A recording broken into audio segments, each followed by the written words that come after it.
دوه لنډ تازه او زبردست خبرونه دا چې دا دوه زبردست خبرونه څه دي تاسو کولی شئ په دې ویډیو کې وګورئ.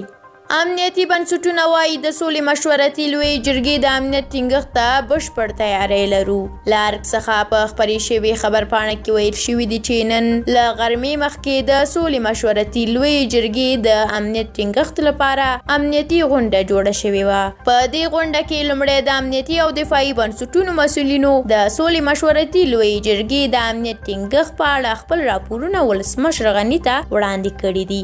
ولسمشر غني هغوی ته د بشپړې امنیتي فضا د رامنځته کولو په موخه لازمې لارښوونې کړي دي او امنیتي مسؤلینو هم د خپل بشپړ تیاري ډاډ ورکړی دی.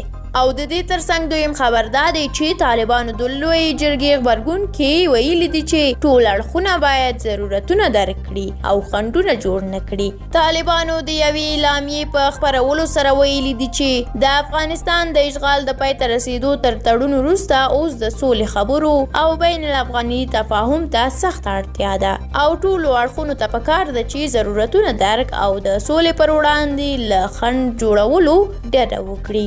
اعلامیه کې راغلي دا چې افغان حکومت د 400 طالب زندانیانو د سرنوشت په پلمه لویه جرګه رابللې. ممکن له دې جرګې نور هم د افغانانو د هیلو او ارمانونو خلاف ګټه واخیستل شي.